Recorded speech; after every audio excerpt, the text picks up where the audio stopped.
सभी को जय मसीह की। जैसा कि आप सब जानते हैं कि ये हमारी ऑनलाइन सभा है और मैं आप सभी का हार्दिक स्वागत करता हूं जो ऑनलाइन हमारे साथ जुड़े हैं। तो आइए हम अपनी सभा को आरंभ करते हैं और अपने प्यारे प्रभु यीशु मसीह की स्तुति करते हैं, आराधना करते हैं। आप अपने हृदयों को तैयार करें कि हम अपने प्यारे प्रभु यीशु मसीह की हृदय से, आत्मा और सच्चाई से उसकी स्तुति करें, उसकी आराधना करें, क्योंकि वो स्तुति के योग्य है, आराधना के योग्य। इससे पहले कि हम आराधना में जाएं, मैं अनुरोध करना चाहता हूं भाई सुनील से कि वो प्रार्थना में हमारी अगुवाई करें। आइए हम लोग प्रार्थना करेंगे। धन्यवाद करते हैं पिता परमेश्वर, एक बार फिर से प्रभु जी इस सुंदर समय के लिए, इस सुंदर मौके के लिए पिता हम आपको हृदय से कोटि कोटि धन्यवाद करते हैं प्रभु। हम धन्यवाद करते हैं पिता तेरे अनुग्रह के लिए प्रभु, तेरी दया के लिए पिता जो हमारे जीवनों के साथ बना है प्रभु। पिता हम धन्यवाद करते हैं एक बार फिर से प्रभु, आपने परमेश्वर पिता हमारे जीवन के लिए प्रभु ये मौका दिया परमेश्वर पिता कि प्रभु जी हम परमेश्वर पिता इस ऑनलाइन सर्विस में प्रभु जुड़ सके प्रभु। हम हृदय से धन्यवाद करते हैं पिता। आज के दिन परमेश्वर पिता प्रभु जी इस सर्विस को प्रभु यीशु के नाम से पिता हम आशीष करते हैं प्रभु। और परमेश्वर पिता सभा के हर एक क्षेत्र को प्रभु यीशु के हाथों में रखते हैं प्रभु। पिता हम प्रार्थना करते हैं प्रभु, खास तौर से परमेश्वर पिता प्रभु जी प्रार्थना के क्षेत्र को प्रभु आशीष कर प्रभु, आराधना के क्षेत्र को परमेश्वर पिता आशीष कर प्रभु, वचन के क्षेत्र को परमेश्वर पिता आशीष कर परमेश्वर पिता, हर एक 10वें अंश को ऑफरिंग को परमेश्वर पिता प्रभु जी आशीष कर मेरे महान परमेश्वर प्रभु। और जितने लोग परमेश्वर पिता प्रभु इस समय परमेश्वर पिता इस ऑनलाइन देख रहे हैं प्रभु, एक एक जीवन में प्रभु तेरी आशीष को प्रभु हम चाहते हैं प्रभु। आज के दिन प्रभु जैसी आराधना प्रभु आप हमसे चाहते हैं प्रभु, वैसी आराधना करने के लिए पिता हमारे जीवन में अनुग्रह दे। चाहे परमेश्वर पिता हम कहीं भी हो पिता, अपने घरों में जहां कहीं भी प्रभु हम बैठे हैं परमेश्वर पिता प्रभु जी, होन दे परमेश्वर पिता एक साथ मिल के प्रभु आपके नाम को प्रभु ऊंचे पर उठा सके प्रभु। और परमेश्वर पिता एक एक जीवन में अनुग्रह दे परमेश्वर पिता, ताकि परमेश्वर पिता तेरे नाम की महिमा हो सके प्रभु जी। धन्यवाद करते हैं पिता, धन्यवाद करते हैं। आज की सभा को प्रभु तेरे हाथों में रखते हैं। पवित्र आत्मा आप लीड करें और गाइड करें प्रभु। सारा महिमा सारा आदर आपको देते हैं प्रभु यीशु मसीह के नाम से मांगते हैं, आमीन।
शुक्रगुजारी से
अपने जोरावर हाथों बढ़ा, अपने जोरावर हाथों बढ़ा, मुझे अपने सीने से लगा।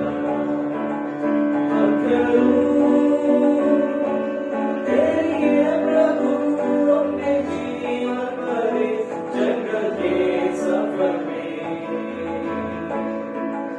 गाऊं शुक्रगुजारी से मैं, गाऊं शुक्रगुजारी से मैं।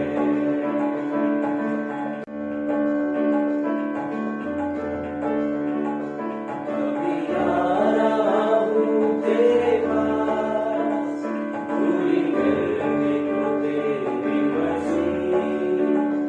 अभी आ रहा हूँ तेरे पास, पूरी करने को तेरी मर्जी।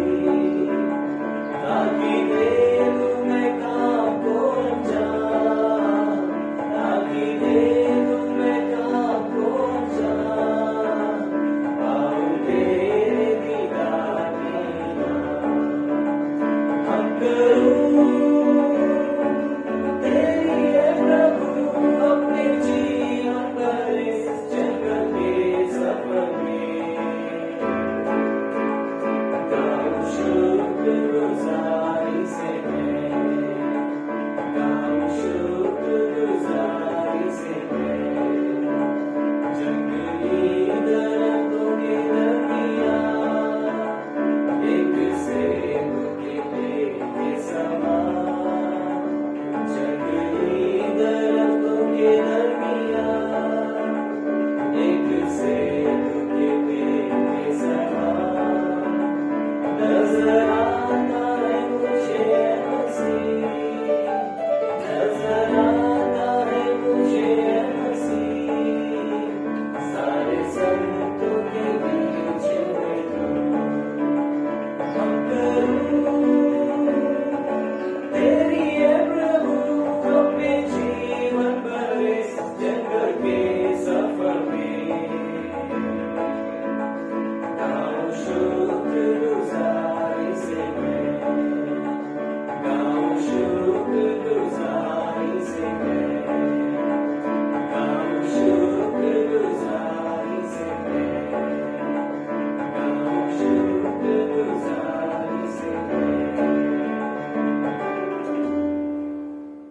सारी सृष्टि का मालिक हमारा परमेश्वर, उसका धन्यवाद हो, उसकी आराधना करते हैं। परमेश्वर ने एक ऐसी सृष्टि को बनाया जिसे हम मनुष्य आज तक समझना तो दूर देख तक नहीं पाए। हमारा परमेश्वर जो सारी सृष्टि का मालिक है, ये सृष्टि उसी के हाथों की रचना है। वो हमें सारे संकटों से बचाने वाला है। आइए उस परमेश्वर की आराधना करें।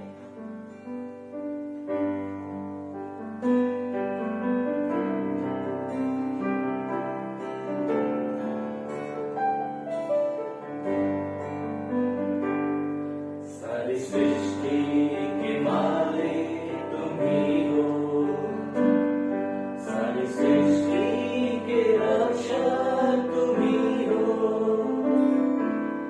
करते हैं तुझको सादर प्रणाम, गाते हैं तेरे ही गुणगान। सारी सृष्टि के मालिक तुम ही हो,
निहायत ही धन्यवाद देते हैं प्रभु जी इस समय के लिए कि आपने हम सबको एक मौका प्रदान किया पिता कि तेरी आराधना कर सके प्रभु जी इस ऑनलाइन सर्विस के माध्यम से प्रभु जी हम आपको महिमा दे सके प्रभु जी इस समय के लिए हम आपका हृदय से धन्यवाद करते हैं प्रभु जी।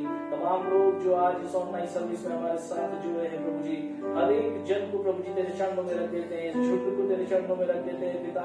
हर एक के ऊपर अपना आशीष और बरकत को उंडेल दीजिए प्रभु जी। अब तक आपने हम सबको संभाल करके रखा है प्रभु जी, इसके लिए आपका धन्यवाद करते हैं प्रभु जी। आने वाले समय को, आने वाली सर्विस को पिता आपके चरणों में रखते हैं पिता। हर एक बात पर आपके महिमा उतरने पाए प्रभु जी। हम सब आज इस ऑनलाइन सर्विस के माध्यम से प्रभु जी आशीषित होने पाए प्रभु जी। सारा आदर और सारी महिमा आपको देते हैं। ये सब कुछ आपके प्यारे बेटे खुदा प्रभु यीशु मसीह के नाम से मांगते हैं, आमीन।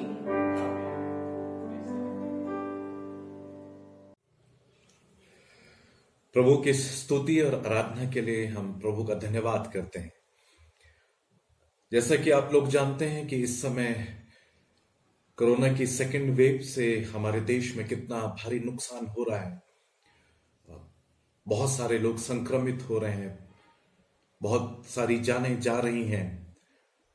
तो हम एक विशेष प्रार्थना करना चाहते हैं कलीसिया के लिए, कलीसिया की सलामती के लिए, विश्वासियों के लिए और अपने देश के लिए और फ्रंट लाइन वर्कर्स के लिए हम प्रार्थना करेंगे। आप मेरे साथ इस प्रार्थना में शामिल होइए। आइए हम अपनी आंखों को बंद करें। प्यारे पिता परमेश्वर, आज की सुबह प्यारे प्रभु यीशु हम आपके चरणों में आ जाते हैं पिता। धन्यवाद करते हैं प्यारे पिता परमेश्वर कि आपने हमारे जीवनों में प्रभु ये नया दिन दिया है पिता। इसके लिए हम आपका धन्यवाद करते हैं प्यारे पिता परमेश्वर। प्रभु आप दयालु परमेश्वर हैं, आप करुणामयी परमेश्वर है प्यारे पिता परमेश्वर। एक एक बातों के लिए हम आपका धन्यवाद करते हैं प्यारे पिता परमेश्वर। आपके अनुग्रह के लिए धन्यवाद, आपकी दया और करुणा के लिए धन्यवाद प्यारे पिता परमेश्वर कि आपने हम सबको यह सौभाग्य दिया प्रभु कि हम प्यारे पिता परमेश्वर एक साथ मिलकर आपकी स्तुति कर सकें, आपकी आराधना कर सकें प्रभु, आपके वचनों पर मनन कर सके प्यारे पिता परमेश्वर। धन्यवाद करते हैं इस समय के लिए प्यारे पिता परमेश्वर। प्रभु विशेष धन्यवाद देते हैं प्यारे पिता परमेश्वर पास्टर जोसेफ के लिए प्यारे पिता परमेश्वर। ओ प्रभु जी, वो जबकि पिता परमेश्वर वापस अपने घर पहुंचे हैं पिता, इसके लिए हम आपका धन्यवाद करते हैं प्यारे पिता परमेश्वर। आपके अनुग्रह, आपकी दया और करुणा के लिए धन्यवाद प्रभु। आपने उनको सुरक्षित रखा प्यारे पिता परमेश्वर। आपका धन्यवाद प्रभु, ऐसे कठिन समय में आप उनके साथ खड़े रहे पिता। आपने उनके हाथ को थाम लिया प्रभु, इसके लिए हम आपका धन्यवाद करते हैं प्यारे पिता परमेश्वर। और प्रार्थना करते हैं इस समय जो भी उनके शरीर में कमजोरी है, यीशु मसीह के नाम से इसी समय वो दूर होने पाए प्यारे पिता परमेश्वर। प्रभु अपनी सामर्थ्य से उन्हें भर दे प्यारे पिता परमेश्वर, अपने बल से उन्हें भर दे प्यारे पिता परमेश्वर। उनकी सारी कमजोरी यीशु मसीह के नाम से दूर हो जाए प्यारे पिता परमेश्वर, और वो जल्दी पिता परमेश्वर स्वस्थ होकर, पूर्णतया स्वस्थ होकर प्यारे पिता परमेश्वर आपके अभिषेक से भरकर प्रभु आपके सेवकाई में दोबारा से खड़े हो जाएं पिता। धन्यवाद धन्यवाद। सारा सिस्टर के लिए प्रार्थना करते हैं प्यारे पिता परमेश्वर। ऐसे कठिन समय में आपने उनको प्रभु जी हिम्मत दी पिता परमेश्वर। आपने उनको स्वस्थ किया पिता परमेश्वर। उनके सारी कमजोरी आपने दूर करी प्यारे पिता परमेश्वर। हम मांगते हैं आपसे कि प्रभु उनको पूर्णतया स्वस्थ करिए प्यारे पिता परमेश्वर। यीशु मसीह के नाम से उनकी सारी कमजोरी दूर हो जाए यीशु मसीह के नाम से। हालेलुया। धन्यवाद धन्यवाद प्यारे पिता परमेश्वर, ताकि प्रभु आपके अभिषेक से भरकर, आपकी सामर्थ्य से भरकर प्रभु आपके बल को प्राप्त करके पिता परमेश्वर दोबारा से आपकी सेवकाई में प्रभु जी खड़ी हो जाए। हालेलुया। प्रभु जोनाथन के लिए प्रार्थना करते हैं पिता परमेश्वर। ऐसे कठिन समय में प्रभु आपने उनको साहस दिया पिता, अपनी सुरक्षा उनको दी पिता परमेश्वर। इसके लिए मैं आपका धन्यवाद करता हूं पिता परमेश्वर। धन्यवाद धन्यवाद प्रभु। इस पूरे पास्टर जोसेफ के परिवार को प्रभु यीशु आपके पवित्र लहू में कवर कर देते हैं प्यारे पिता परमेश्वर। आपके सुरक्षा का बाड़ा उनके चारों तरफ लगा देते हैं प्यारे पिता परमेश्वर। धन्यवाद धन्यवाद प्रभु। ऐसे कठिन समय में प्रभु मैं प्रार्थना करता हूं पिता परमेश्वर। हम सब मिलकर प्रार्थना करते हैं पिता परमेश्वर अल्मोड़ा की कलीसिया के लिए पिता परमेश्वर। जो लोग प्रभु हमें ऑनलाइन देख रहे हैं प्यारे पिता परमेश्वर, उनके परिवारों के लिए प्रार्थना करता हूं पिता परमेश्वर। हर एक जन के परिवारों के चारों तरफ प्रभु यीशु आपके लहू का बाड़ा बांध देते हैं प्यारे पिता परमेश्वर। हर एक जन के ऊपर प्रभु यीशु आपके पवित्र लहू का लेप लगा देते हैं पिता परमेश्वर, ताकि प्यारे प्रभु यीशु ये कोरोना वायरस किसी को संक्रमित ना करने पाए प्यारे पिता परमेश्वर। ओ प्रभु आप दयालु हैं, आप करुणामय हैं पिता, हमें आपकी दया की आवश्यकता है पिता परमेश्वर, आपकी करुणा की आवश्यकता है प्यारे पिता परमेश्वर। प्रभु कलीसिया की सुधि लीजिए पिता परमेश्वर, कलीसिया की सुरक्षा को बोलते हैं प्यारे पिता परमेश्वर। प्रभु प्रार्थना करते हैं पिता परमेश्वर, हमारी कलीसिया से बहुत सारे लोग प्रभु फ्रंटलाइन वर्कर हैं प्यारे पिता परमेश्वर, हर एक उन जन के लिए प्रार्थना करते हैं पिता परमेश्वर जो प्रभु इस समय कठिन ड्यूटी में खड़े हैं प्यारे पिता परमेश्वर। प्रभु आपकी सुरक्षा को बोलते हैं प्रभु, पवित्र लहू को उनके चारों तरफ लगा देते हैं प्यारे पिता परमेश्वर, ताकि प्यारे पिता परमेश्वर वो सुरक्षित रहे, उनका परिवार सुरक्षित रहे प्यारे पिता परमेश्वर।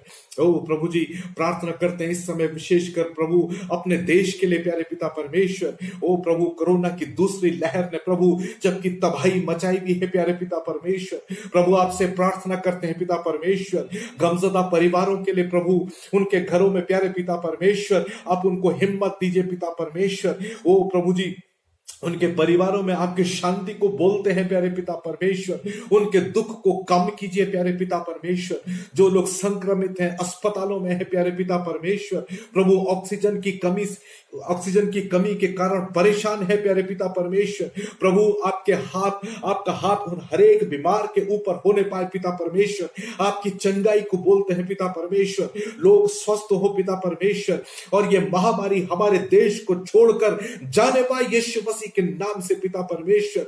हर एक परिस्थिति को पिता परमेश्वर यीशु मसीह के नाम से ये जल्दी ही नॉर्मल होने पाए पिता परमेश्वर, ताकि प्यारे प्रभु हर एक घुटना प्रभु आपके सामने झुक सके प्यारे पिता परमेश्वर, हर एक जबान प्रभु यीशु मसीह के नाम का अंगीकार करने पाए प्यारे पिता परमेश्वर।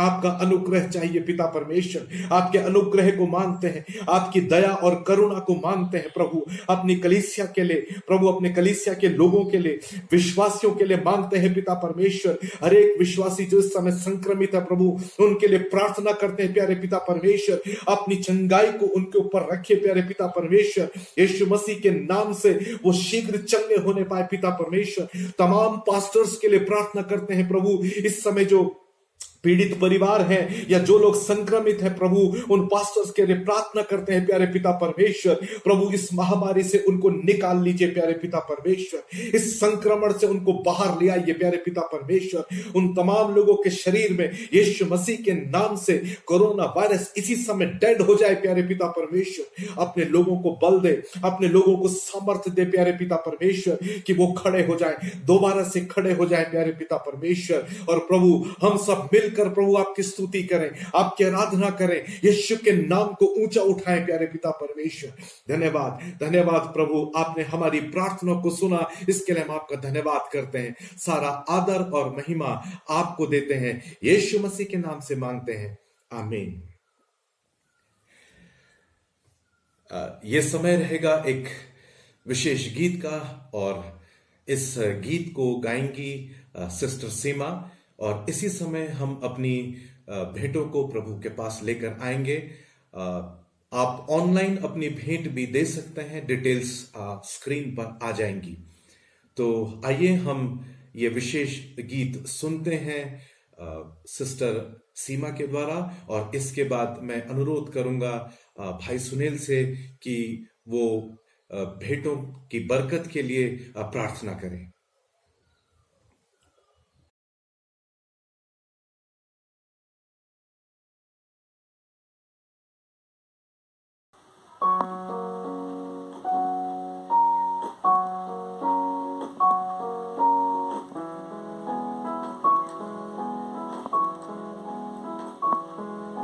The Lord is my shepherd, I shall not want. He makes me to lie down in green pasture. He leads me beside the still waters. He restores my soul. He leads me in the path of righteousness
once over. Surely goodness and mercy shall follow me all the days of my life, and I will dwell in the house of the Lord forever,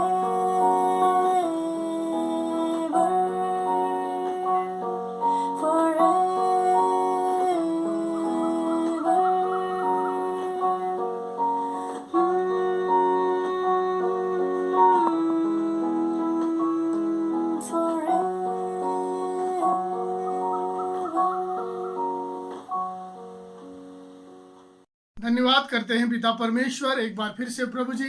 खास तौर से पिता हम धन्यवाद करते हैं परमेश्वर पिता एक एक ऑफरिंग के लिए परमेश्वर पिता एक एक दसवें अंश को प्रभु यीशु के नाम से पिता हम आशीष करते हैं प्रभु। और पिता हम धन्यवाद करते हैं जितनों ने प्रभु जी इस दसवें अंश ऑफरिंग को दिया है प्रभु तेरी सेवकाई के लिए प्रभु। एक एक जीवन में परमेश्वर पिता 100 गुना आशीष परमेश्वर पिता आने के लिए प्रभु अनुग्रह दे परमेश्वर पिता प्रभु जी। अगर पिता उनके जीवन में कोई भी कमी घटी है प्रभु हर एक कमी घटी यीशु मसीह के नाम से प्रभु जी दूर होने के लिए पिता परमेश्वर अनुग्रह दे पिता प्रभु जी। हम धन्यवाद करते हैं परमेश्वर पिता प्रभु देने वालों के लिए परमेश्वर पिता प्रभु उनके जीवन के लिए प्रभु उस स्वर्गीय भंडार को खोल दीजिए पिता परमेश्वर प्रभु जी ताकि एक एक जीवन परमेश्वर पिता बहुत ताज से परमेश्वर पिता प्रभु आशीष होने पाए प्रभु जी। धन्यवाद करते हैं पिता एक एक दसवें अंश को ऑफरिंग को प्रभु यीशु के नाम से पिता हम आशीष करते हैं प्रभु जी। और पिता परमेश्वर खास तौर से प्रभु हम प्रार्थना करते हैं प्रभु आज के दिन पिता वचन के लिए पिता परमेश्वर हम प्रार्थना करते हैं प्रभु वचन को परमेश्वर पिता आशीष कर प्रभु अपने दास को प्रभु छूले परमेश्वर पिता जो प्रभु वचनों को लेके आते हैं पिता उनके जीवन के द्वारा परमेश्वर पिता पवित्र आत्मा आप बातचीत करिए प्रभु अपने अभिषेक से भर दे प्रभु ताकि परमेश्वर पिता जब प्रभु वचन को देते हैं प्रभु जी एक एक सुनने वाले में प्रभु तेरी आशीष होने पाए पिता। आज के दिन परमेश्वर पिता जो वचन का बीज परमेश्वर पिता बोया जाता है पिता परमेश्वर एक एक जीवन में प्रभु वो 100 गुना फल को परमेश्वर पिता लेके आने वाला हो सके पिता। पूरे समय को प्रभु जी तेरे हाथों में रखते हैं पवित्र आत्मा आप लीड करें और गाइड करें प्रभु जी। धन्यवाद करते हैं परमेश्वर पिता सारा महिमा सारा आदर आपको देते हैं प्रभु यीशु मसीह के नाम से मांगते हैं आमीन।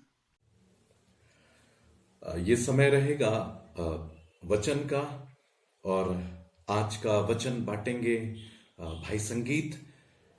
आइए हम अपने हृदयों को तैयार करें मानसिक रूप से हम तैयार हो जाएं वचन के लिए कि प्रभु का वचन हमसे बात करने पाए व्यक्तिगत रूप से बात करने पाए और इस वचन के द्वारा हम सब आशीष को प्राप्त करें और प्रभु की इच्छा हमारे जीवन में पूरी हो जाए। तो आइए आज का वचन सुनते हैं भाई संगीत से।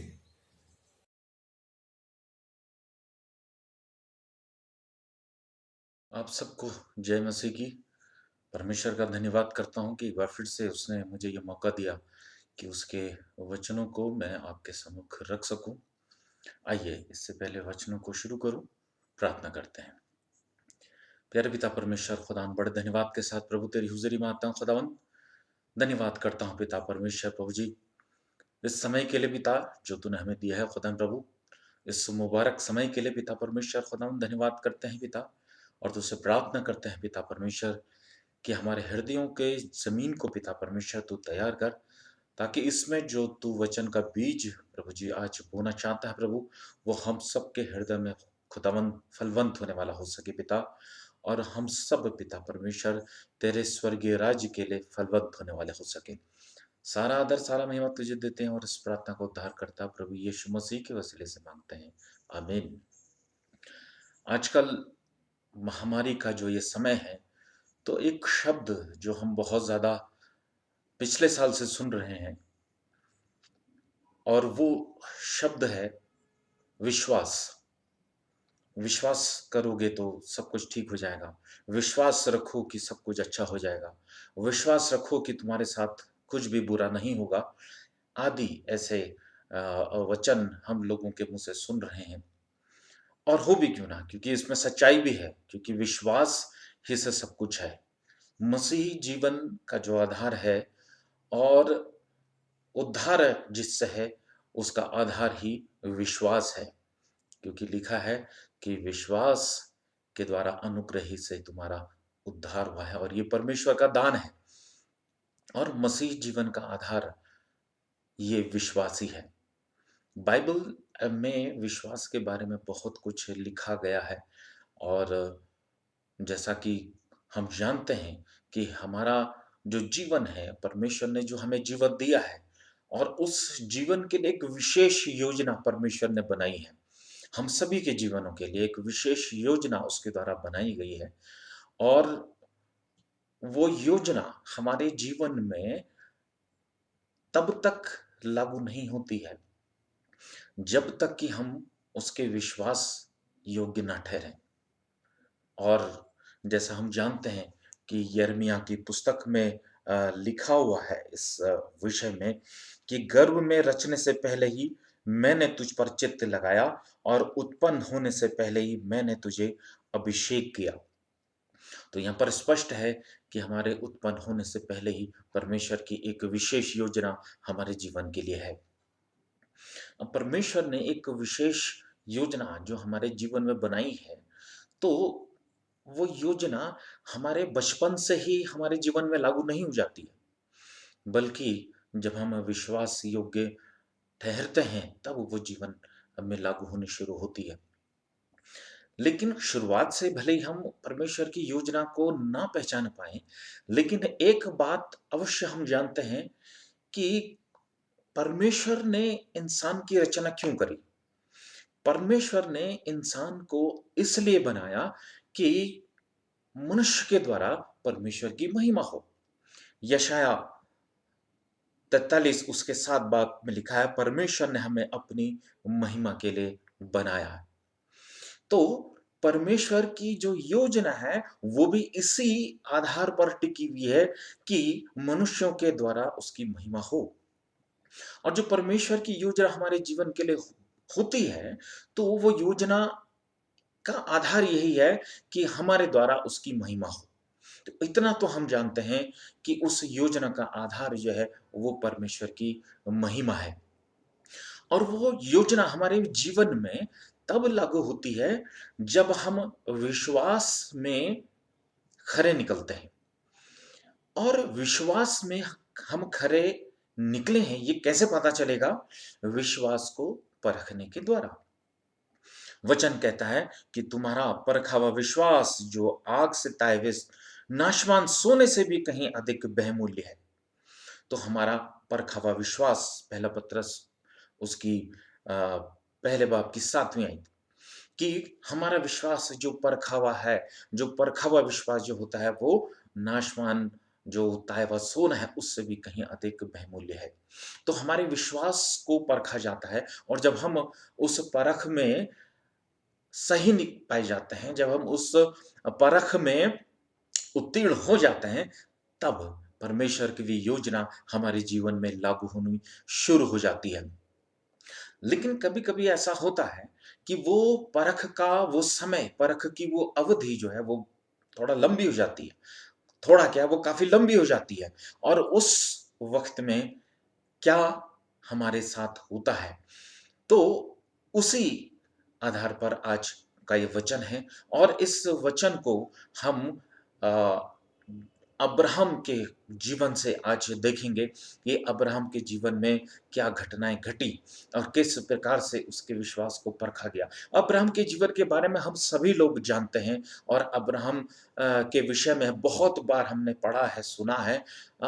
लेकिन प्रभु आज फिर से इस वचन को लेकर के आया हमारे बीच में और देखते हैं कि क्या नई बात आज सामने हमारे निकल के आती है, जो हमारे आत्मिक जीवन के लिए उत्तम ठहरेगी। तो हम जानते हैं कि अब्राहम जो था वो यहोवा के आह्वान पर अपने घर से निकल गया था। उसने परमेश्वर पर विश्वास किया था और उसने अपना घर छोड़ दिया और वो बहुत ही हम जानते हैं कि वो संपन्न परिवार से था, लेकिन फिर भी वो बीहड़ों में भटकने के लिए और तंबुओं में रहने के लिए वहाँ से निकल गया अपनी पत्नी सारे के साथ और अपना भतीजा उसका जो लूत उसके साथ था, कुछ मवेशी उसके साथ थे और कुछ लोग और कुछ आवश्यक सामग्री वो लेकर के अपने घर से निकल गया। और जब वो निकला, उत्पत्ति 12 और उसकी चौथी आयत में देखते हैं कि यहोवा के इस वचन के अनुसार अब्राहम चला और लूत भी उसके संग चला। और जब अब्राहम हरान देश से निकला उस समय वो 75 वर्ष का था। तो वो बूढ़ा व्यक्ति था, 75 वर्ष का वो अब्राहम था। और अ, उसके साथ उसकी पत्नी थी और उनकी कोई भी संतान उस वक्त नहीं थी। और हम देखते हैं कि उत्पत्ति 12 और उसकी दूसरी आयत में अब्राहम से जो यहोवा ने कहा था, क्या कहा था? और मैं तुझसे एक बड़ी जाति बनाऊंगा और तुझे आशीष दूंगा और तेरा नाम महान करूंगा और तू आशीष का मूल होगा। ये यहोवा का वचन उसके जीवन में था। यहोवा का ये वादा उसके जीवन में था कि मैं तुझे आ, तुझसे एक बड़ी जाति बनाऊंगा। ये यहोवा ने उसको वचन दिया था। और उसके बाद हम देखते हैं कि जब वो छठी आयत में उस देश के बीच में जाते हुए अब्राहम शेकेम में जहां मरे गए बांज वृक्ष में पहुंचा, उस समय उस देश में कनानी लोग रहते थे। जब यहोवा ने अब्राहम को दर्शन देकर कहा, यह देश में तेरे वंश को दूंगा। तो दूसरी बात परमेश्वर ने उससे कही थी कि ये देश में तेरे वंश को दूंगा। तो वंश के उत्पत्ति की बात अब्राहम से यहोवा ने कही थी। ये वादा यहोवा ने अब्राहम से किया था। और अब्राम इस विश्वास में आगे बढ़ के अपने उस देश से निकल के कनान देश के लिए निकल गया था। लेकिन देखते हैं जब वो कनान देश में पहुंच गया तब वहां पर क्या हुआ। उत्पत्ति 16 बाब में इस विषय में हम देखते हैं कि वो कनान देश में पहुंच चुका है और कनान देश में उसको 10 वर्ष गुजर चुके हैं। यहां पर देखते हैं कि अब्राहम से जो वादा उसने किया था, सारे से जो उसने यहोवा ने जो वादा किया था, कनान देश में पहुंच गए। उसने कहा था कि मैं तेरी जाति को बढ़ाऊंगा, तेरे वंश को मैं ये देश दे दूंगा। लेकिन यहाँ कनान देश में पहुंच करके उनको 10 वर्ष पूरे बीत चुके हैं। उत्पत्ति 16 और उसकी तीसरी आयत में इस बात को लिखा गया है। इसलिए जब अब्राहम को कनान देश में रहते 10 वर्ष बीत चुके, उसको कनान देश में रहते हुए 10 वर्ष बीत चुके थे, लेकिन उसकी कोई भी संतान उत्पन्न नहीं हुई। और एक लंबा समय गुजर गया। वो कनान देश में जब पहुंचा, उससे पहले परमेश्वर ने जब उसको घर से निकाला तो वादा किया था कि मैं तुझे तेरे वंश को बढ़ाऊंगा, लेकिन उसकी कोई भी संतान उत्पन्न नहीं हुई। क्योंकि परमेश्वर परख रहा था कि जो मैं इससे वचन कह रहा हूं क्या ये विश्वास योग्य है या नहीं। और परमेश्वर की वो परख की अवधि जो थी वो कुछ ज्यादा लंबी हो चुकी थी। 10 वर्ष का समय जो है वो छोटा नहीं होता। और 10 वर्ष उसके जीवन के गुजर चुके थे। देखते हैं कि एक लंबा समय गुजर जाने के बाद उसकी अवस्था क्या हुई। तो यहां पर वो कहता है कि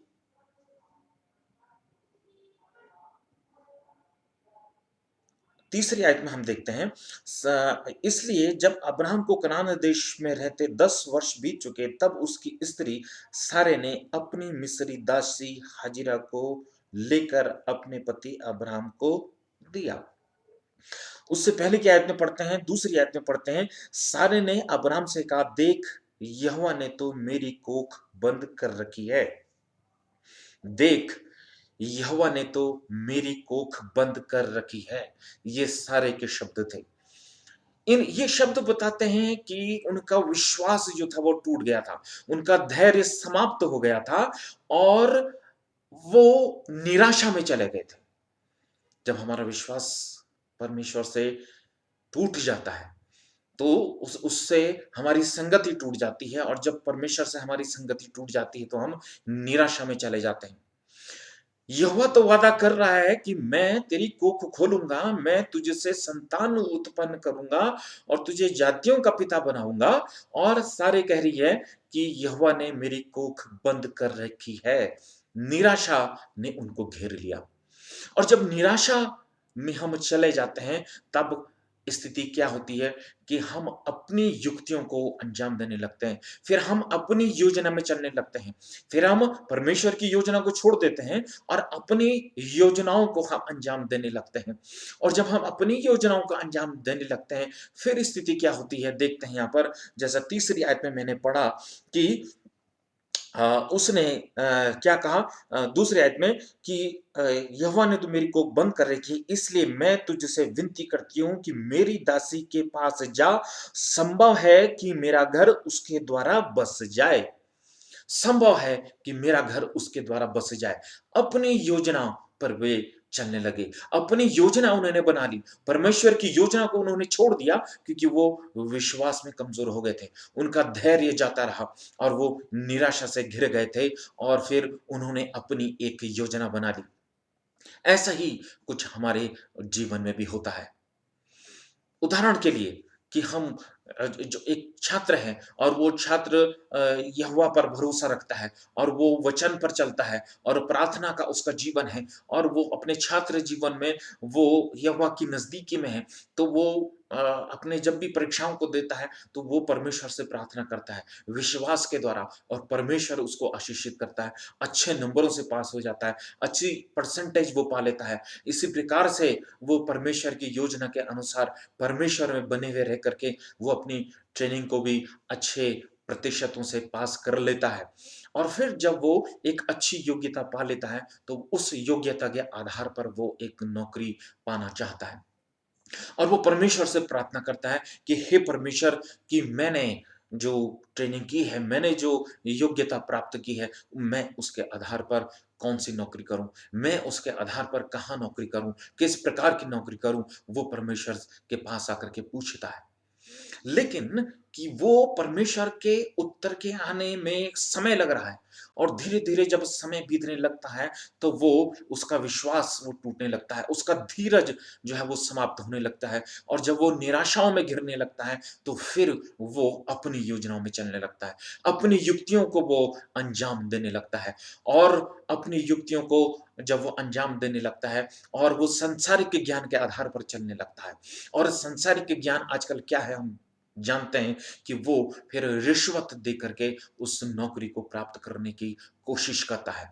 सबके साथ ऐसा हो जरूरी नहीं है और सब जगह ऐसा होता हो ये भी जरूरी नहीं है। तो इस विषय में मैं बात नहीं कर रहा हूं, मैं सिर्फ एक उदाहरण के तौर पर इस बात को कह रहा हूं कि अपनी युक्तियों पर चलना और अपनी योजनाओं पर चलना वो शुरू करता है। तो ऐसे ही सारा और अब्राहम जो थे वो अपनी युक्तियों पर और सांसारिक जो ज्ञान के आधार पर वो चलने लगे थे, क्योंकि अब्राहम जिस जगह वो रहता था, जिस परिवार में वो रहता था, वो मूर्ति पूजा करते थे, अन्य जाति के लोग थे और वहां पर सांसारिक ज्ञान यही था कि यदि किसी पुरुष की संतान नहीं होती थी, उसका पुत्र नहीं होता था, तो उस समय दास दासियों का की प्रथा थी, तो वो जो स्वामिनी थी, जो मालकिन थी, वो अपनी दासी को अपने पति को देती थी ताकि उससे उसकी संतान उत्पन्न हो जाए और जब उससे उसका पुत्र उत्पन्न होता था, तो वो पुत्र उसी मालकिन का ही कहलाता था। तो ये सांसारिक ज्ञान था। ये बाइबल का ज्ञान नहीं है, क्योंकि वचन हम देखते हैं कि इस प्रकार के संबंध को वचन जो है वो व्यभिचार कहता है। तो यहाँ पर वो संसारिक ज्ञान के आधार पर चल रहे थे और संसार का ज्ञान जो है वो शैतान की ओर से आता है। वचन स्पष्ट इस बारे में बताता है। तो वो जब अपनी युक्तियों पर और अपनी संसार के ज्ञान पर जब वो चलने लगे, तो आगे देखते हैं कि क्या हुआ। जो उसकी तीसरी आयत में, इसलिए जब अब्राहम को कनान देश में रहते 10 वर्ष बीत चुके, तब उसकी स्त्री सारे ने अपनी मिस्री दासी हाजिरा को लेकर अपने पति अब्राहम को दिया। तो यहाँ पर अब्राहम को उसने दे दिया और अब्राहम ने इस बात को स्वीकार भी कर लिया। तो ये स्पष्ट ये बात बताता है कि अब्राहम और सारे दोनों अपने वंश को की उत्पत्ति के लिए लालायित थे। तो वो हमारी अभिलाषाएं और हमारी लालसाएं जो हैं वो हमको पाप में गिराती हैं। उसी से अपनी अभिलाषाओं में फंस करके, अपनी लालसा में फंस करके हम परीक्षाओं में पढ़ते हैं, ऐसा वचन बताता है। और यहाँ पर ये दोनों भी उसी लालसा और उसी परीक्षा में ये दोनों पड़ गए थे। और वो कहती है कि तू मेरी दासी के पास चले जा। उनका विश्वास और उनका धैर्य जो है वो जाता रहा। जबकि वचन के आधार पर हम देखते हैं कि क्या कहता है इब्रानियों 6 और 12 में वो कहता है कि परमेश्वर का जो वादा है उसका इंतजार हमको विश्वास और धैर्य के साथ करना चाहिए। तभी उसके जो वादे हैं वो हमारे जीवन में पूरे होते हैं। तो उसके वादों का इंतज़ार हमको विश्वास और धैर्य के साथ करना चाहिए। लेकिन यहाँ पर विश्वास और धैर्य दोनों ही जाता रहा। निराशा में वो घिर गए और अपनी योजनाओं में चलने लगे। और जब हम परमेश्वर से हमारी जो संबंध है वो जब टूट जाता है, तो हम अपनी योजनाओं को पूरा करने के लिए बहुत ज़्यादा उतावले हो जाते हैं। बहुत ज़्यादा उतावले हो जाते हैं और उस उतावलेपन में हम गलत निर्णय को लेने लगते हैं। और वचन इस उतावली के बारे में वचन क्या कहता है? यशायाह 28 उसकी 16वीं आयत में लिखा है, और जो कोई विश्वास रखे वह उतावली न करे।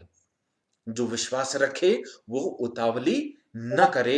यशायाह 28 उसका 16वीं आयत में इस प्रकार से लिखा है कि हम यदि विश्वासी हैं तो हमारे जीवन में किसी भी प्रकार से उतावलापन नहीं आना चाहिए।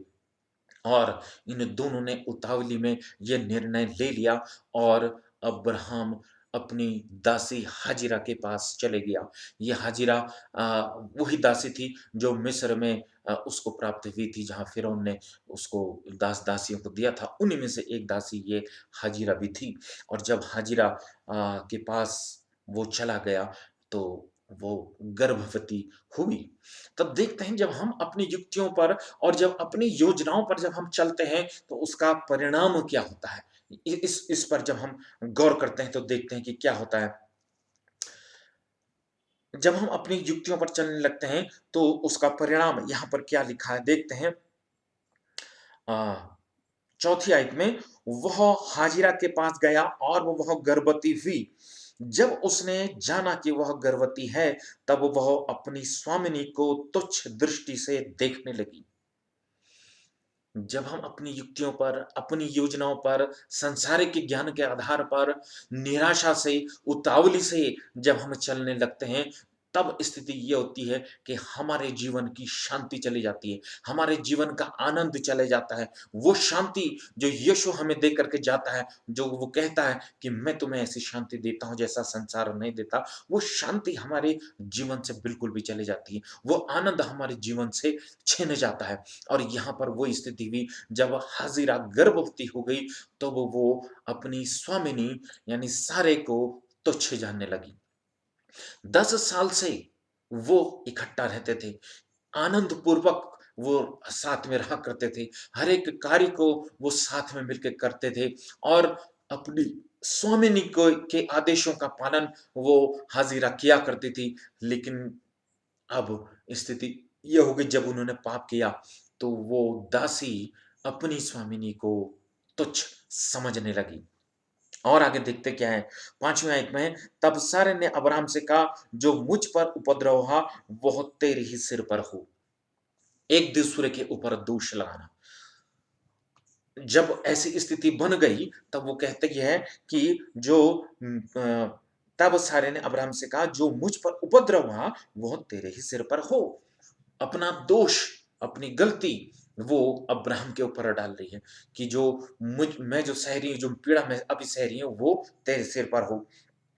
मैंने तो अपनी दासी को तेरी पत्नी कर दिया, पर जब उसने जाना कि वह गर्भवती है तब वह मुझे तुच्छ समझने लगी, इसलिए यहोवा मेरे और तेरे बीच में न्याय करे। जब वो अपनी युक्तियों पर चल रहे थे, जब वो अपनी योजनाओं का अंजाम दे रहे थे उतावली से, तब वो उनको यहोवा की याद नहीं आई। लेकिन अब जब वो कष्ट में पड़ गए हैं, जब उसकी दासी हाजिरा उसके विरोध में हो गई है, उसको कष्ट दे रही है, वो उसको तुच्छ समझ रही है, तब वो यहोवा को याद करती है। ऐसे ही स्थिति हमारी भी होती है। जब हम अपनी योजनाओं को पूरा होते हुए देखते हैं, तो हम बड़े आनंदित होते हैं, बड़े खुश हम होते हैं और परमेश्वर की योजनाओं से हम हट करके हमको परमेश्वर की याद नहीं आती। हम अपने आनंद में, अपने उल्लास में हम खोए रहते हैं। लेकिन जब कष्ट और पीड़ाएँ हमारे जीवन में आती है, तब हमको यहोवा की याद आती है। लेकिन यहोवा जो है फिर भी विश्वास योग्य ठहरता है, फिर भी वो हमारी सुधि लेता है। तो यहाँ पर हमने देखा उत्पत्ति 16:5 में कि वो कहती है कि मेरे सिर में जो उपद्रव है वो अ, तेरे जो उपद्रव वो तेरे सिर में हो और यहोवा मेरे बीच में न्याय करे। और देखते हैं कि अब्राहम क्या कहता है उत्पत्ति 16 और उसकी 6वीं आयत में अब्राहम ने सारे से कहा, देख तेरी दासी तेरे वश में है, जैसा तुझे भला लगे वैसा ही उसके साथ कर। जैसा तुझे भला लगे वैसा ही तू उसके साथ कर, क्योंकि वो तेरी दासी है। जबकि अब्राहम भी इस गुनाह में शामिल था, फिर भी वो अपने आप को उन सारे विवादों से हटा रहा है। जबकि परमेश्वर ने उसको उस परिवार का मुखिया बनाया है, आत्मिक मुखिया भी वो है। उसका धर्म था, उसका कर्तव्य था कि वो इस समस्या को सुलझाए। वो इस बात को परमेश्वर की आज्ञा से और परमेश्वर की इच्छा से वो उस समस्या का समाधान करे। लेकिन जब हम अपनी युक्तियों पर, अपनी योजनाओं पर जब हम चलने लगते हैं, जब हम परमेश्वर की योजनाओं से हट जाते हैं, तो परमेश्वर से हमारा संबंध टूट जाता है। और जब परमेश्वर से हमारा संबंध टूट जाता है, तो हमारी बुद्धि जो है वो भ्रष्ट हो जाती है। क्योंकि हमारी बुद्धि को शैतान जो है वो अंधा बना देता है।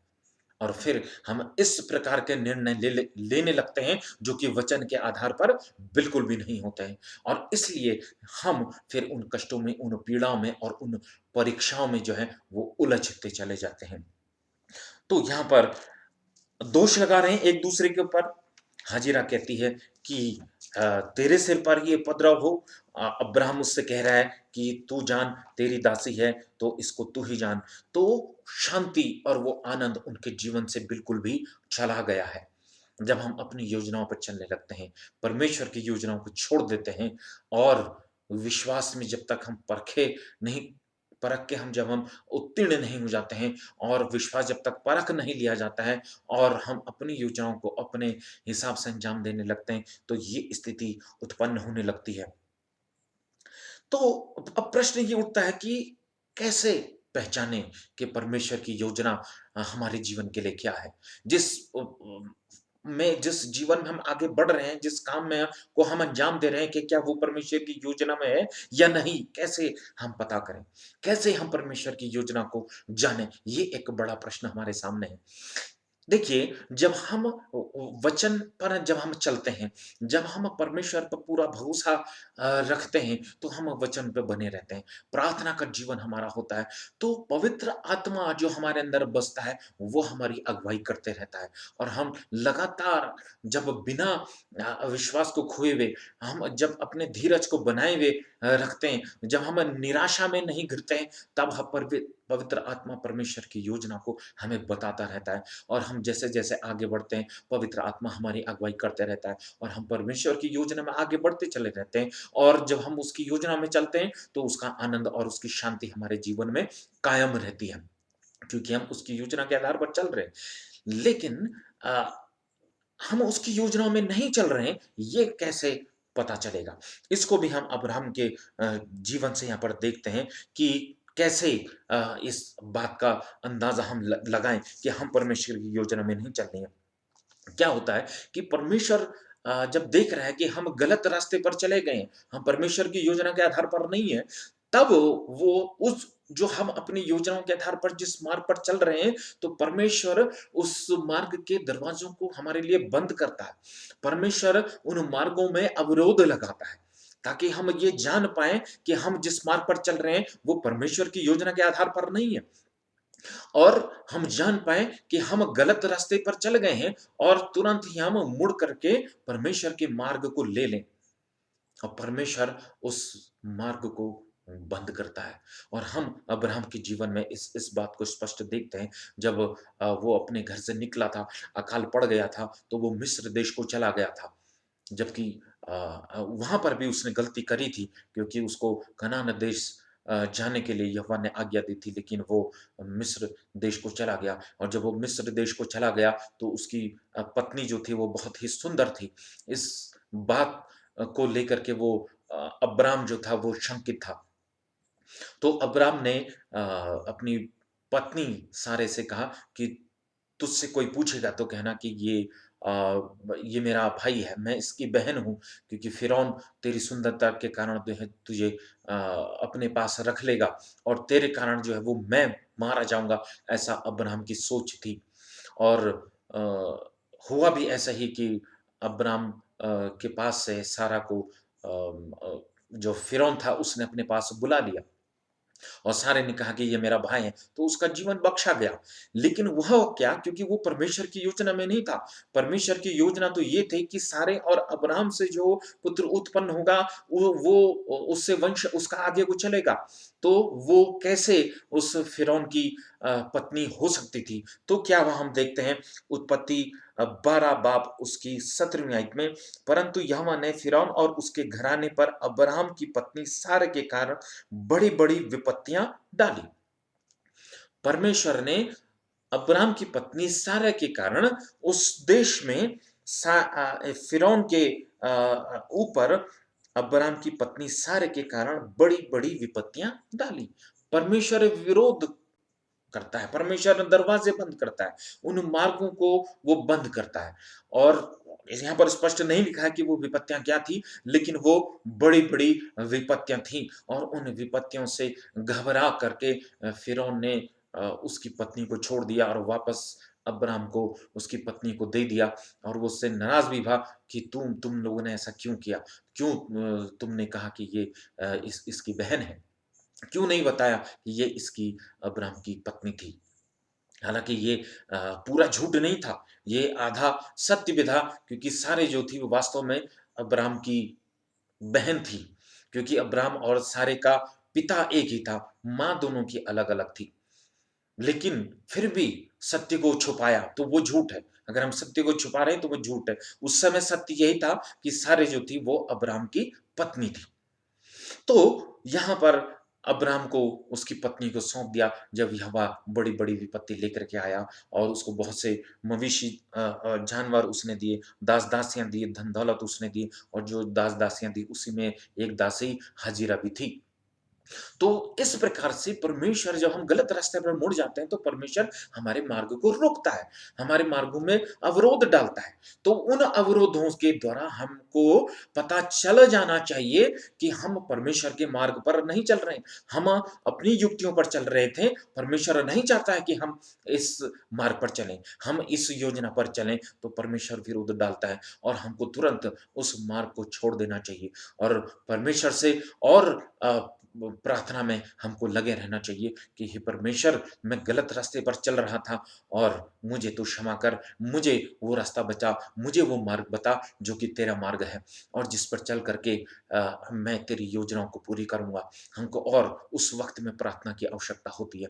तो यहाँ पर परमेश्वर ने उसके रास्तों को अवरोध किया और उसको पता चल गया कि वो अ गलत काम कर रहा है फ़िरौन को भी, और उसने उसकी पत्नी को वापस कर दिया।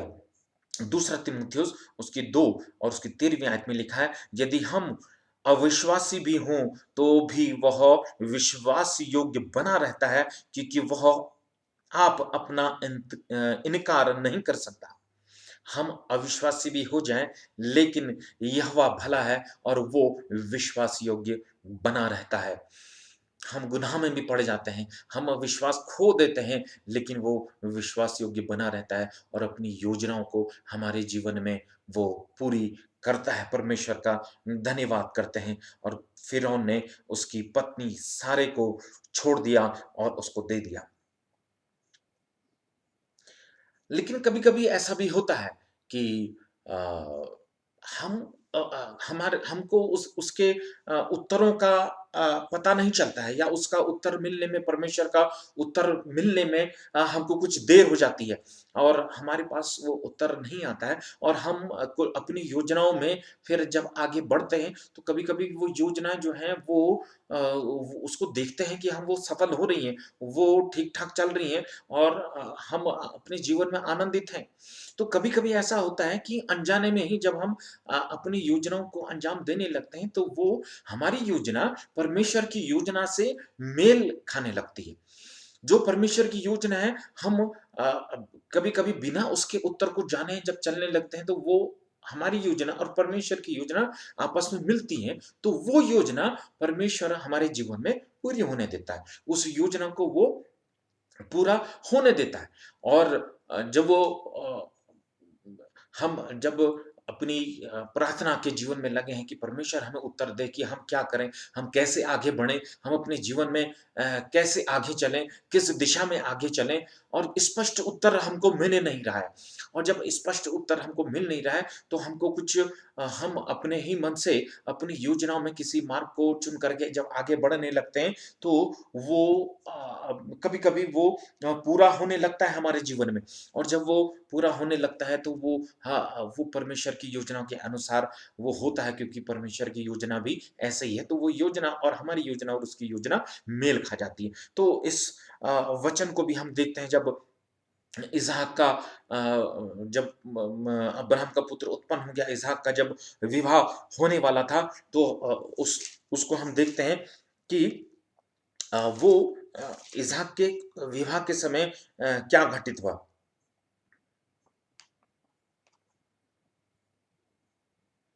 उसने एक दूत को भेजा कि तू मेरे पुत्र इसहाक के लिए अपनी पत्नी चुन। और वो चाहता था कि किसी भी प्रकार से इस जहाँ वो रह रहे थे, उस वहाँ की वो पत्नी ना हो। वो चाहता था कि मेरे कुल की ही वो पुत्री होनी चाहिए। और वो कहता है कि मेरे कुल की स्त्री को तू लेकर के आ मेरे पुत्र के लिए। और मेरे पुत्र के लिए जब तू उस स्त्री को लेकर के आएगा, तो उससे मैं अपने पुत्र का विवाह करूँगा। वो उसको दास को भेजता है, और वो दास चले जाता है। और वहाँ जब वो पहुँचता है, तो उसको किसी भी प्रकार से उसको पता नहीं है कि वो स्त्री कौन है, वो लड़की कौन होगी जिससे कि इसहाक का विवाह होगा। तो वो एक कुएं के पास पहुंचता है। कुएं के पास पहुंच करके वो एक योजना बनाता है, और वो अपनी योजना को परमेश्वर को बता रहा है। परमेश्वर ने उसको योजना नहीं बताई कि ऐसा-ऐसा होगा तो तब तू उस कन्या को पहचान लेगा। लेकिन वो अपनी योजना परमेश्वर को बता रहा है। देखते हैं यहाँ पर उत्पत्ति 24वीं आयत में, और उसकी 14वीं आयत में लिखा है, इसलिए ऐसा होने दे कि जिस कन्या से मैं कहूँ अपना घड़ा मेरी ओर झुका कि मैं पीऊँ, और वो कहे पी ले, पीछे मैं तेरे ऊंट की को भी पिलाऊंगी, यह वही हो जिससे तूने अपने दास इसहाक के लिए ठहराया हो। इसी रीति से मैं जान लूंगा कि तूने मेरे स्वामी पर करुणा की है। तो यहाँ पर वो कह रहा है कि तू ऐसा होने दे कि वो स्त्री मुझको पानी पिलाए, और वो कहे कि मैं पीछे तेरे ऊँटों को भी पानी पिलाऊँगी। और हम जानते हैं कि जब अब्राहम ने इस सेवक को भेजा था अपनी बहू चुनने के लिए, तो इसको 10 ऊँट दिए थे, 10 ऊँट लेकर के ये वहाँ पर गया था। और वहाँ पर एक कन्या आती है, और बिल्कुल उसने वैसा ही किया जैसा वो सोच रहा था। और उसने कुएँ से पानी निकाल करके इस सेवक को पिलाया, और इस सेवक को पिलाने के बाद उसने उसके उन ऊँटों को भी पानी पिलाया। जिससे वो जान गया कि ये वही है जिससे इसहाक का विवाह होगा। क्योंकि परमेश्वर ने उसकी योजना को जो वो उसने बनाई थी कि ऐसा होगा, तब मैं जान लूँगा कि ये होगा, और परमेश्वर ने उसको होने दिया। क्योंकि परमेश्वर की भी योजना थी कि इसी कन्या से, यानी कि जो जिसका नाम रिबका था, इसी रिबका से इसहाक की शादी हो, ये परमेश्वर की योजना में था।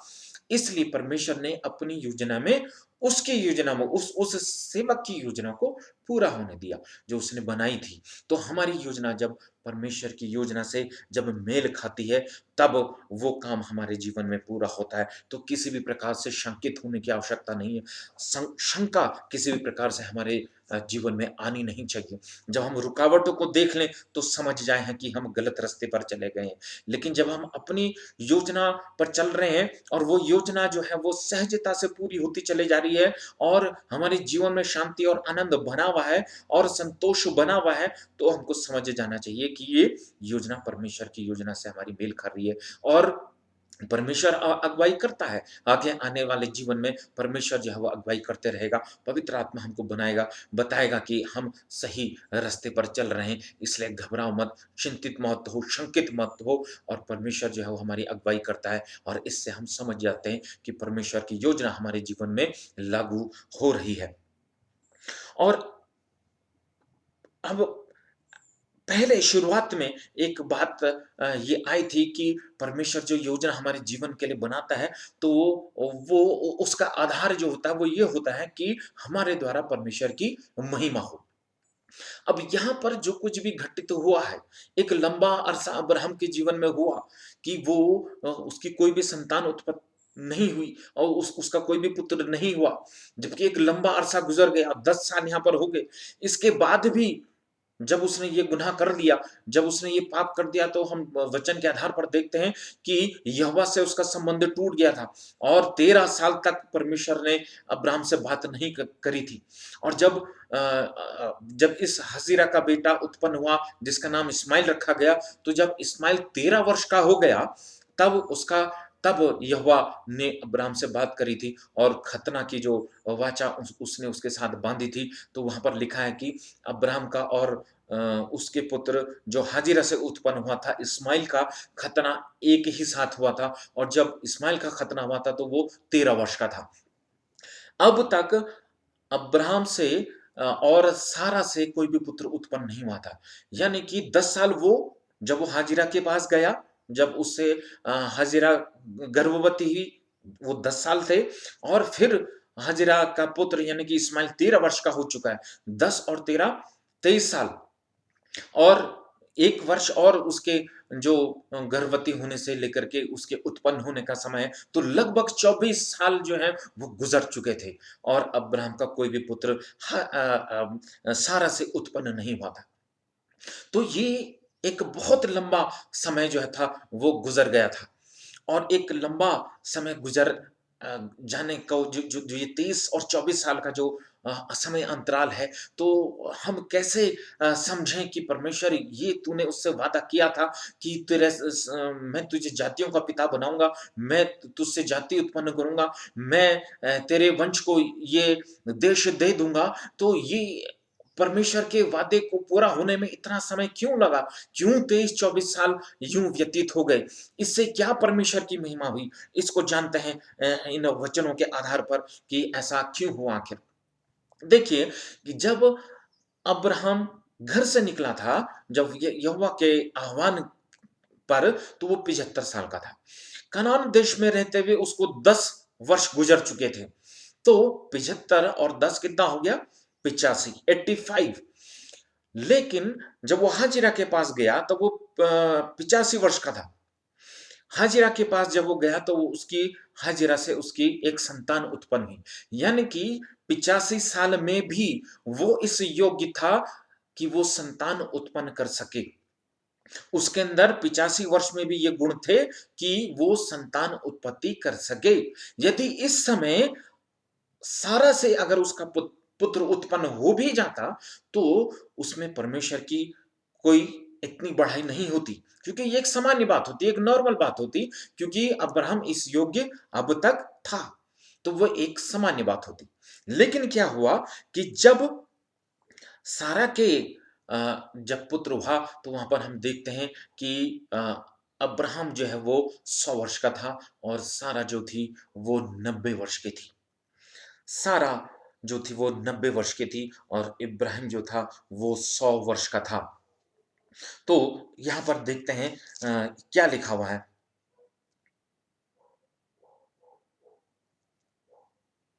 कि इब्रानियों 11 और उसकी 12वीं आयत में लिखा है, इस कारण एक ही जन से जो मरा हुआ सा था, आकाश के तारों और समुद्र के तीर के बालों की नाई अनगिनत वंश उत्पन्न हुए।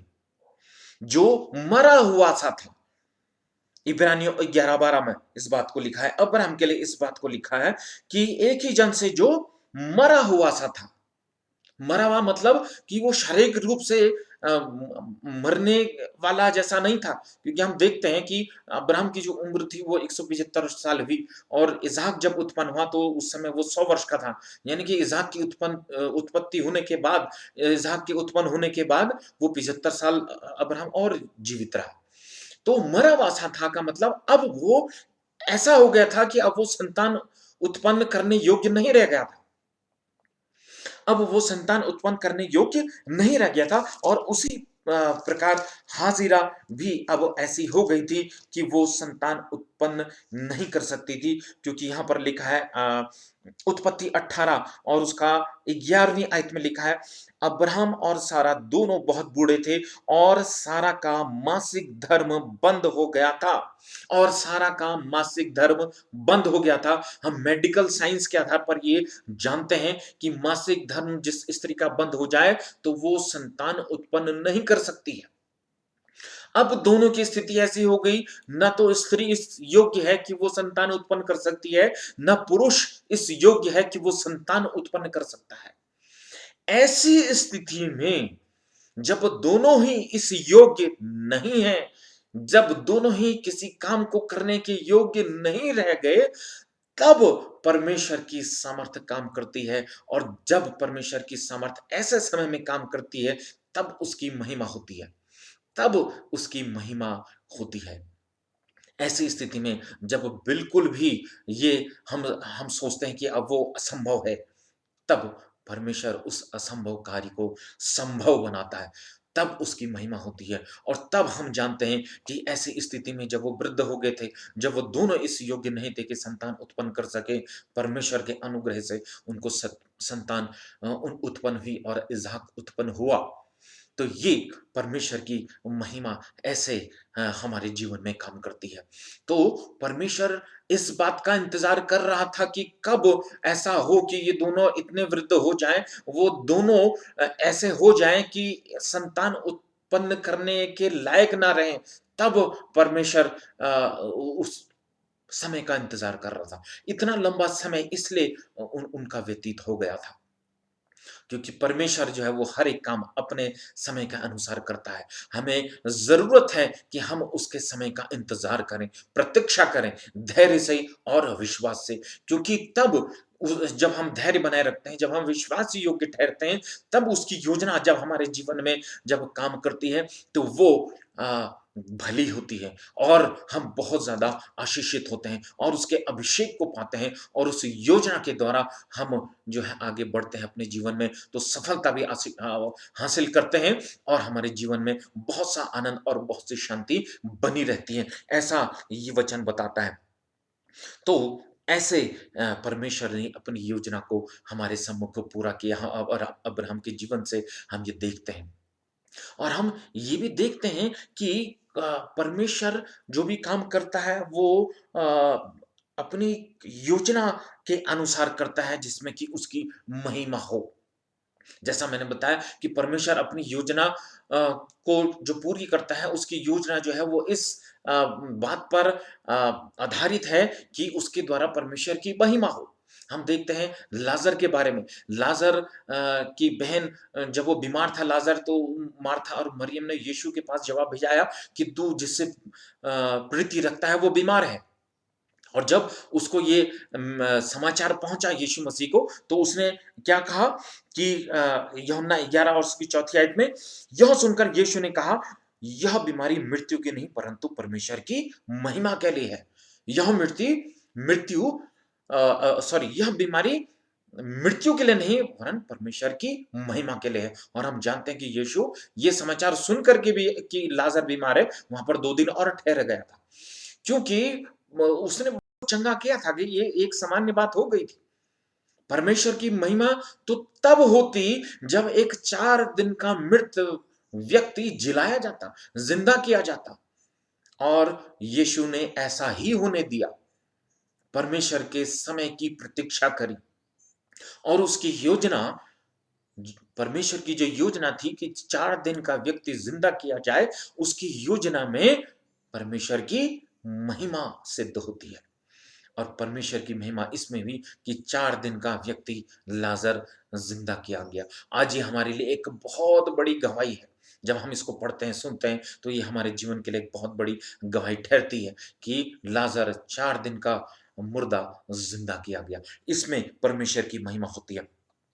एक बात और हम देखते हैं, यूँ तो बाइबल में बहुत सी बातें ऐसी हैं, लेकिन जल्दी से बताता हूँ कि गिदोन के विषय में हम सब लोग जानते हैं। न्यायों की किताब में जैसा हम पढ़ते हैं, तो गिदोन को जब परमेश्वर ने चुना और मिद्यानियों से जब युद्ध करने के लिए उनको चुना गया, तो गिदोन ने अपनी योजना के अनुसार जो पुरुष उनसे लड़ाई करने के लिए चुने थे, वो 32,000 पुरुष थे। लेकिन वहां पर यहोवा की योजना तो कुछ और थी, गिदोन की योजना कुछ और थी, लेकिन पूरी कौन सी होती है? परमेश्वर की योजना, जिसमें उसकी महिमा प्रकट होती है, जिसमें उसकी योजना सिद्ध होती है। तो हुआ क्या, जब 32,000 सैनिक वहां पर इकट्ठा हो गए, तो यहोवा ने गिदोन से क्या कहा? न्यायों 7 उसकी दूसरी आयत में लिखा है, तब यहोवा ने गिदोन से कहा, जो लोग तेरे संग हैं वे इतने हैं कि मिद्यानियों को उनके हाथ नहीं कर सकता, नहीं तो इज़राइल यह कहकर मेरे विरुद्ध अपनी बढ़ाई मारने लगेंगे कि हम अपने ही भुजबल के द्वारा बचे हैं। उसने कहा कि मैं अभी मिद्यानियों को इनके हाथ नहीं कर सकता। ये तो अपने आप पर घमंड करेंगे कि हम 32,000 लोग थे तो हमने उनको मार भगाया। उससे परमेश्वर की महिमा नहीं हो पाएगी। इसलिए यहोवा ने गिदोन को आदेश दिया था कि तू इनको कम कर, और कम होते-होते हम जानते हैं वो 32,000 में से मात्र 300 लोग वहां पर रह गए थे, और उन 300 लोगों के द्वारा मिद्यानियों की सेना, जो लिखा है कि असंख्य थी, अनगिनत थी, उनके ऊंट ही इतने थे कि वो गिने नहीं जा सकते थे। तो इतने शत्रु सेना जो की संख्या में इतनी अधिक थी, मात्र 300 लोगों के द्वारा परमेश्वर ने उनको विजय दिलाई। तो इस बात पर परमेश्वर की महिमा प्रकट होती है। इस बात से हम परमेश्वर की महिमा को देखते हैं कि मात्र 300 लोगों ने अनगिनत लोगों को मार भगाया। तो परमेश्वर की जो योजना होती है, वो उसकी महिमा के लिए होती है। तो हमारी उत्पत्ति ही इसीलिए हुई कि हमारे द्वारा परमेश्वर की महिमा हो। तो हमको ये जानना ज़रूरी है कि हमारा जो जीवन चल रहा है, हम अपने जीवन में जो कर रहे हैं या जो आगे करेंगे, हमारी जो योजना है, हमारा उठना, बैठना, चलना, फिरना, बोलना, हम जहाँ पर काम कर रहे हैं उस पर, हम जो घर में हमारा जो ज़िम्मेदारियाँ उस पर, जो हमारे कर्तव्य हैं उस पर, क्या उसके द्वारा परमेश्वर की महिमा प्रकट हो रही है कि नहीं? क्या उसके द्वारा परमेश्वर की महिमा हो रही है या नहीं? हमको मूल्यांकन करने की आवश्यकता है। यदि हम पाते हैं कि हमारे बोलने के द्वारा, हमारे काम करने के द्वारा, हमारे सोचने के द्वारा, हमारे चरित्र के द्वारा परमेश्वर की महिमा नहीं हो रही है, तो हम जान लें कि हम गलत दिशा में चल रहे हैं। हम परमेश्वर की योजना के आधार पर नहीं चल रहे हैं। हम जान लें कि हम गलत मोड़ हमने ले लिया है, और उसी वक़्त हमको इस बात को पहचान के लिए हमको फिर से मुड़ना है, वापस मुड़ना है और परमेश्वर की योजना पर चलना है। और जब हम परमेश्वर की योजना पर चलते हैं, तो वो आनंद, वो शांति हमारे जीवन में होता है। पवित्र आत्मा हमको हमारी अगुवाई करती है, और हम परमेश्वर की योजना में हम आगे बढ़ते चले जाते हैं, और उसके द्वारा फिर परमेश्वर की महिमा हमारे जीवन से होती है। ये बात हमारे जीवन में हमको समझना जो है वो अति आवश्यक है। तो यहाँ पर जो अब्राहम के जीवन से हमने सीखा, जो वचन हमने हमको बताया कि किस प्रकार से हम उसके योजनाओं को अपने जीवन में लागू होने देते हैं, किस प्रकार से हमको विश्वास योग्य बना रहना है। उसकी योजना जब तक हमारे जीवन में पूरी नहीं हो जाती, उसके वादे जब तक हमारे जीवन में पूरे नहीं हो जाते, क्योंकि वो परखा हुआ विश्वास जो कि उस नाशवान ताए हुए सोने से भी कहीं ज़्यादा कीमती है, तो हमको बहुत धैर्य हमको रखना है। तो हम अपना मूल्यांकन, जो वचन आज का जो परमेश्वर ने हमको दिया है, अपना मूल्यांकन जो हमने सीखा है आज, उन बातों के आधार पर कर सकते हैं कि क्या हम विश्वासी हैं अथवा नहीं, क्या हम विश्वासी योग्य बने हैं अथवा या नहीं। तो 4 बातें जो हैं इनसे समझ लेते हैं हम। पहली बात कि हम परमेश्वर के समय का इंतजार जो है हमको उसके योजना को जो हमारे जीवन में होती है, तो उसके समय का इंतजार हम अपनी इच्छा से कर रहे हैं, नहीं कर रहे हैं, कि इस बात का हमको मूल्यांकन करना पड़ेगा कि हम अपनी इच्छा से, कि क्या हम उसके समय का इंतजार कर रहे हैं नहीं कर रहे हैं, कि हम हमारे जीवन में जो परीक्षा चल रही है, क्या धैर्य से हम उसके उत्तर को पाने का हम धैर्य से इंतजार कर रहे हैं या नहीं कर रही, या कि हम उतावले हो रहे हैं। इस बात का मूल्यांकन करना अति आवश्यक है। दूसरी बात है कि यदि हम विश्वास में चल रहे हैं तो हमारे अंदर शांति और आनंद होना चाहिए। तो हमारे जीवन में अगर शांति आनंद नहीं है तो इसका मतलब कि हम परमेश्वर की योजना में नहीं चल रहे। लेकिन अगर शांति और आनंद है, इसका अर्थ है कि हम परमेश्वर के उस योजना पर चल रहे हैं और हम विश्वास योग्य बने हुए हैं। तीसरी बात है कि एक विश्वासी हमेशा उसके वचन पर चलता है। अगर हम विश्वासी हैं तो उसके वचन पर चलेंगे, उसके वचन पर चल रहे हैं तो उसकी योजना हमारे जीवन में पूरी होगी। उसकी योजना जब हमारे जीवन में पूरी होगी तो हम शांति और आनंद के साथ रहेंगे। और चौथी बात है, एक विश्वासी केवल परमेश्वर की महिमा के विषय में सोचता है, बाकी उसको किसी भी बात की चिंता नहीं होती। यदि हम विश्वासी हैं तो हम ये सोचें कि क्या मेरे जीवन के द्वारा उसकी महिमा प्रकट हो रही है, क्या मेरे बोलने के द्वारा उसकी महिमा प्रकट हो रही है, क्या मेरे चरित्र के द्वारा उसकी महिमा प्रकट हो रही है, क्या मेरे काम करने के द्वारा उसकी महिमा प्रकट हो रही है। इन बातों की चिंता लगातार एक विश्वासी को होती है। लेकिन अगर इस बात की चिंता उसको नहीं है कि उसकी महिमा मेरे जीवन से प्रकट हो रही या नहीं, इसका मतलब है वो मार्ग से भटक गया, वो परमेश्वर की योजना से भटक गया, फिर वो संसार की योजना में चल रहा है, और जिस संसार का पिता जो है वो शैतान है। वचन कहता है कि तुम्हारा आत्मिक पिता शैतान है। इसका अर्थ यही निकलता है। तो आज परमेश्वर ने हमको ये सुंदर वचन दिया है कि विश्वासी योग्य बने रहें और विश्वास के द्वारा उसकी योजनाओं को अपने जीवन में लागू होने के समय का इंतजार करते रहें।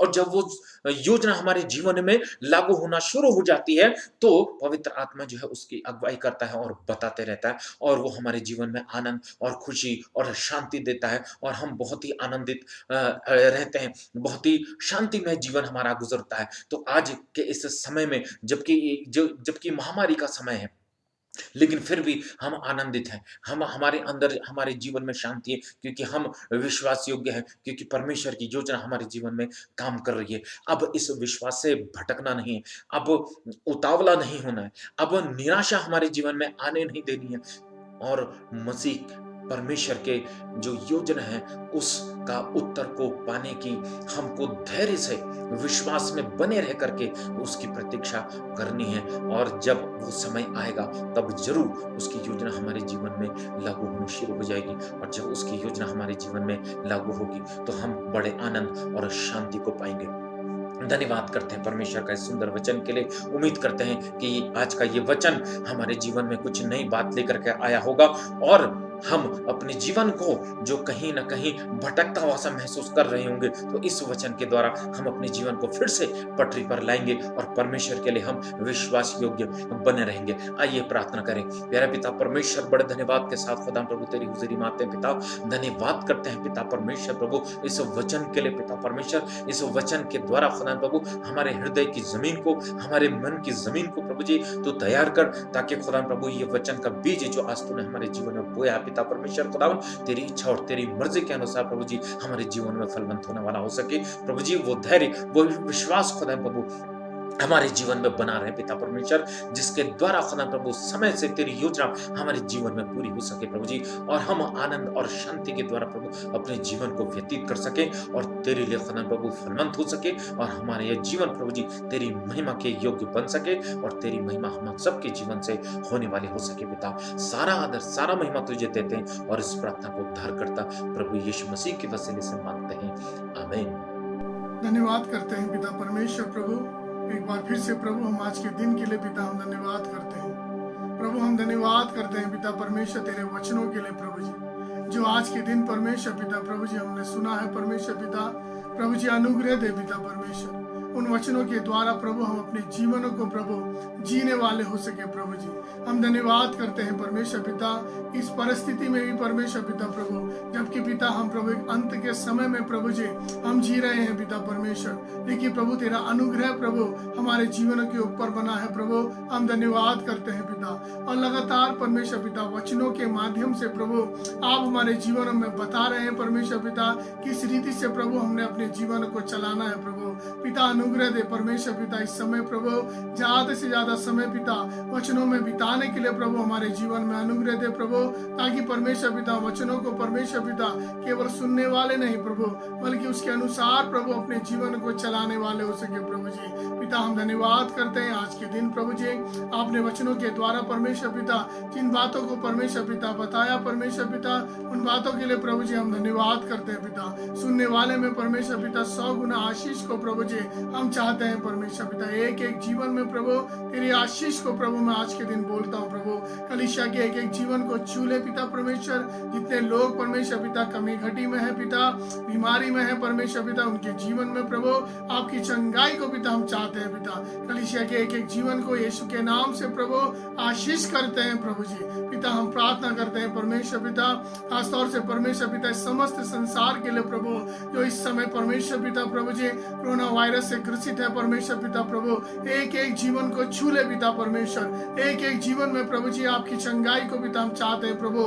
जितने लोग परमेश्वर पिता घरों में है परमेश्वर पिता, हॉस्पिटल में है परमेश्वर पिता प्रभु, हम प्रार्थना करते हैं परमेश्वर पिता उनके जीवन में प्रभु तेरी चंगाई को हम चाहते हैं परमेश्वर पिता। हॉस्पिटलों में पिता हर एक इंतजाम प्रभु सही रीति से होने के लिए पिता परमेश्वर अनुग्रह दे मेरे महान परमेश्वर प्रभु जी, ताकि पिता तेरे नाम की महिमा हो सके प्रभु। खास तौर से पिता हम प्रार्थना करते प्रभु आपके दास दासियों के जीवन के लिए परमेश्वर पिता। इस समय लगातार परमेश्वर पिता एक एक दास दासी के जीवन में प्रभु जी आपके अभिषेक को प्रभु जी, आपकी सुरक्षा को परमेश्वर पिता हम बोलते हैं पिता परमेश्वर। जितने लोग परमेश्वर पिता प्रभु जी उस बीमारी से ग्रसित है परमेश्वर पिता प्रभु, छू ले परमेश्वर पिता अपने दासों को परमेश्वर पिता, और लगातार परमेश्वर पिता उनके जीवन में प्रभु आपकी चंगाई को पिता परमेश्वर हम चाहते हैं प्रभु जी, ताकि फिर से उठ के परमेश्वर पिता वो परमेश्वर पिता उस सेवकाई को प्रभु जी आगे बढ़ाने वाले हो सके मेरे महान परमेश्वर पिता। हम धन्यवाद करते हैं प्रभु जी, धन्यवाद करते हैं पिता कि लगातार प्रभु जी आप पिता विनती प्रार्थना को सुन रहे हैं परमेश्वर पिता प्रभु, और कबूल कर रहे हैं पिता परमेश्वर। हम धन्यवाद करते हैं आज के दिन प्रभु आपने विनती प्रार्थना को सुना और कबूल किया पिता, हम धन्यवाद करते हैं। सारा महिमा सारा आदर आपको देते हैं प्रभु यीशु मसीह के नाम से मांगते हैं, आमीन। आइए परमेश्वर के अनुग्रह वचन को हम एक साथ बोलेंगे। प्रभु यीशु मसीह का अनुग्रह, परमेश्वर का प्रेम, पवित्र आत्मा की सहभागिता हम सबों के साथ हमेशा हमेशा तक बनी रहे, आमीन।